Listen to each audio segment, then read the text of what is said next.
By the time the world learned what had been promised at Yalta, the map of Europe was already moving. Three men sat inside a former imperial palace on the Black Sea. Outside, the war was not over. Cities were burning. Armies were still killing and dying. But inside that room, another battlefield had opened, quieter than artillery, colder than winter, and in some ways more permanent than the ruins outside. Franklin Roosevelt arrived sick, exhausted, and determined to build a world that would not collapse into another global war. Winston Churchill arrived suspicious, proud, and afraid that victory over Hitler might only clear the road for another empire. Joseph Stalin arrived with the Red Army already standing across Eastern Europe. He did not need to imagine power. He had soldiers on the ground. The public would later hear words like peace, liberation, security, and cooperation. They would see photographs of smiles, uniforms, fur coats, and polished ceremony. But the real story of Yalta was not in the photograph. It was in the imbalance behind it. Because in February 1945, Europe was not being debated as an idea. It was being divided as a fact. The conference began on February 4, 1945, at Levadia Palace in Crimea. The location itself told a story. Yalta was deep inside Soviet territory, chosen partly because Stalin did not want to travel far from Moscow, and partly because Roosevelt's health made the journey complicated. The palace had once belonged to the Romanovs. Now it hosted the men who would decide what came after the age of emperors. The Americans called the Operation Argonaut. The name sounded mythic, almost heroic. In reality, the trip was a grinding act of wartime logistics. Roosevelt had crossed the Atlantic, met Churchill at Malta, flown onward, and then endured the long road into Crimea. He was only 63, but he looked much older. Less than 10 weeks later, he would be dead. That shadow matters. Roosevelt did not come to Yalta as a broken man, but he came as a man racing time. He wanted Stalin's help against Japan. He wanted the United Nations. He wanted a structure strong enough to keep the peace after Germany fell. And he believed, or chose to believe, that Stalin could be pulled into that structure. Churchill saw the room differently. To him, Europe was not only a future system. It was a balance of power, and that balance was collapsing east of Berlin. Poland was the wound that would not close. Britain had entered the war in 1939 after Germany invaded Poland. Now, after 6 years of blood, Poland was again being handled by stronger powers around a table. Stalin understood that better than anyone. Poland was not a moral question for him. It was a security corridor. Russia had been invaded through the west before. Nazi armies had brought destruction on a scale almost impossible to measure. Millions of Soviet citizens were dead.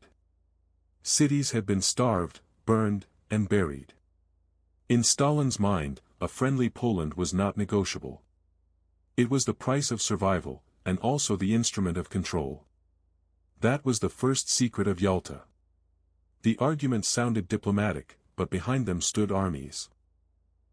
On paper, the big three were allies. In the room, they were not equals. American and British forces were still west of the Rhine. Soviet forces were already driving toward Berlin. In Romania, Bulgaria, Hungary, and much of Poland, the Red Army was not a theory. It was present, armed, and impossible to ignore. Churchill could speak of free Europe. Roosevelt could speak of democratic choice. Stalin could ask a simpler question without even saying it aloud: who will remove my army? No one had a good answer. The official agenda was enormous. Germany had to be defeated, occupied, and stripped of the ability to start another war. Japan still had to be forced to surrender. The future United Nations needed rules, votes, seats, and vetoes. Prisoners had to be returned. Reparations had to be calculated. Borders had to be managed. But again and again, the conference returned to the same hard center: who would control the space between Germany and the Soviet Union? Poland became the test case. It was the country for which Britain had gone to war, and now it sat trapped between principle and geography. There was a Polish government in exile in London, recognized by Britain.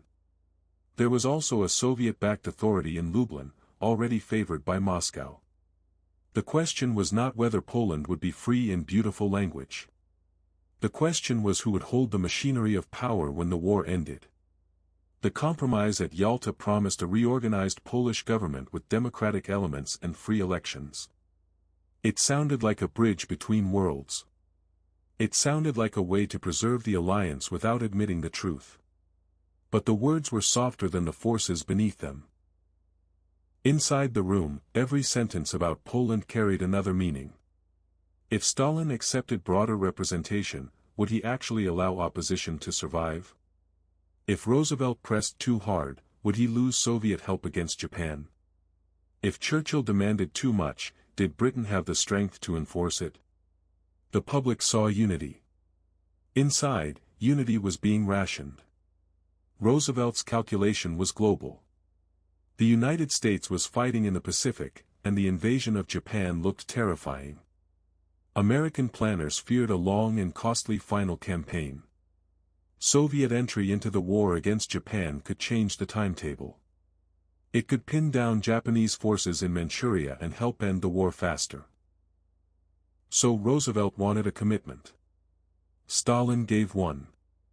The Soviet Union would enter the war against Japan after Germany's defeat. In exchange, Moscow would receive advantages in the Far East, including interests connected to Manchuria, southern Sakhalin, Port Arthur, the railways, and the Kuril Islands. To Roosevelt, this was a concrete gain. To critics later, it looked like another quiet transaction made over territory and influence. That was the second secret of Yalta. Europe was not the only map on the table. The conference was also building the United Nations. This was Roosevelt's great hope, the institution he believed could prevent the old disaster from repeating. The League of Nations had failed after the First World War. This time, he wanted the great powers inside the system, not outside it. He wanted American participation, Soviet participation, British participation, and a Security Council strong enough to act. But power entered even the architecture of peace. The permanent members would hold veto power. In theory, this was a way to keep the great powers committed. In practice, it meant that the New World Organization would be born with inequality built into its engine. The peace would be universal in language, but managed by states too powerful to be overruled. Stalin understood that. Churchill understood it. Roosevelt accepted it because he believed the alternative was worse. And still, beneath every discussion, there was Germany. The Nazi state was collapsing, but not yet defeated. The men at Yalta had to decide what to do with the country that had torn Europe apart twice in a generation. They agreed Germany would be occupied. They agreed France would receive a zone, alongside the United States, Britain, and the Soviet Union. They agreed Germany would pay reparations, though the details remained contested. They agreed the military machine had to be broken. The language was practical. The consequences were enormous. Germany would not simply surrender. It would be divided, administered, watched, and rebuilt under occupation. What began as a wartime necessity would become one of the central structures of the Cold War. But at Yalta, the Cold War did not yet have a name. That is what makes the room so dangerous in hindsight. The men inside did not believe they were launching a new conflict. They believed they were preventing chaos. They believed they were managing reality. Some of them believed they were buying time. Power often feels reasonable when it is exercised by tired men at the end of a catastrophe. For Roosevelt, the risk was that Stalin might break his promises. For Churchill, the risk was that everyone already knew he would. For Stalin, the risk was that the West would someday try to reverse Soviet gains. Each man carried a different fear into the same room, and each fear shaped the settlement. There were dinners, formal meetings, private conversations, translators, advisors, military chiefs, memoranda, and carefully crafted communiques. There were public phrases designed to calm the world. There were private calculations never meant to be seen by ordinary people in Warsaw, Prague, Bucharest, Berlin, or Tokyo. One of the most revealing things about Yalta is how much depended on words that sounded generous but could be controlled later. Free elections. Friendly governments. Democratic institutions. These phrases carried moral authority. But they also left space for interpretation, pressure, arrests, censorship, coalition politics, and the slow tightening of one-party rule. That was the third secret of Yalta. A promise can be powerful. But the power to define the promise is stronger. In Eastern Europe, the aftermath came quickly. Soviet influence hardened. Communist parties grew under the protection of Soviet power. Non-communist rivals were pressured, pushed aside, or eliminated. Poland did not become the independent democratic Poland that many in London and Washington had imagined. It became part of the Soviet sphere. For millions of people, Yalta became a word that meant betrayal. Not because every detail of their future was written in a single week, and not because history is that simple, but because the conference seemed to reveal a brutal truth: small nations could be promised freedom in public and assigned influence in private. That judgment is emotionally powerful, but the deeper truth is even colder. Much of Eastern Europe's fate had already been shaped before the leaders arrived in Crimea. The Red Army had paid an almost unimaginable price to get there. It was not going to retreat because a communiqué sounded noble. Yalta did not create Soviet power in Eastern Europe. It recognized that power, negotiated around it, and gave it diplomatic language. That is why the story is so uncomfortable. The room did not decide everything. But it made the unacceptable look official. Roosevelt returned home and spoke of cooperation. Churchill returned with doubts that would grow sharper. Stalin returned with confirmation that the Soviet position had been accepted enough to move forward. In April, Roosevelt died. In May, Germany surrendered. In July, the Allies met again at Potsdam, but the world had changed. Truman was now president. Churchill would soon lose an election. Stalin remained. The alliance that had defeated Hitler began to crack almost as soon as victory arrived. By 1946, Churchill would speak of an iron curtain descending across Europe. By then, the phrase did not create the division. It named what people were beginning to see. The borders, police systems, parties, armies, and occupation zones were becoming the skeleton of a new world order. The photograph from Yalta still survives as one of the most famous images of the 20th century. Three men seated together, facing the camera, surrounded by uniforms and history. It appears almost calm. But if you look at it long enough, the calm becomes misleading. Roosevelt sits at the center, wrapped in a cape, carrying a vision that may have required more trust than history allowed. Churchill sits beside him, stubborn and uneasy, knowing that Britain's old imperial strength is fading even in victory. Stalin sits on the other side, composed, patient, and backed by the one argument no diplomat could ignore: possession. The image looks like a meeting. It was also a transfer. Not a formal surrender of Europe. Not a single secret treaty that explains everything. History rarely works with that kind of simplicity. But Yalta marked the moment when the wartime alliance confronted the shape of the post-war world and discovered that moral language could not outrun military reality. This is why Yalta still matters.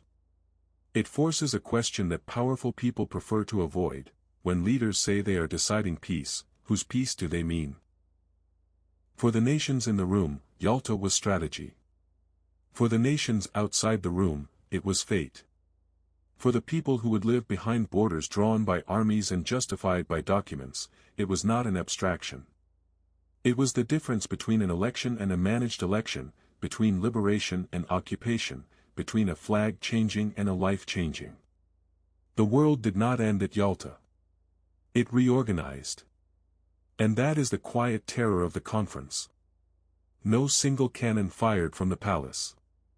No crowd voted on the settlement.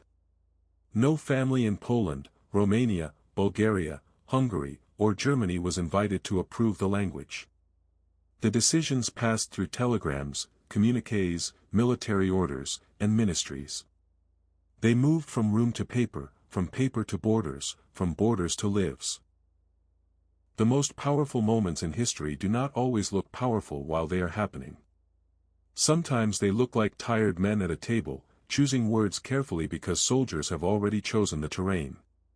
At Yalta, the future was not announced with thunder. It was negotiated in low voices, behind closed doors, while the world waited outside for peace.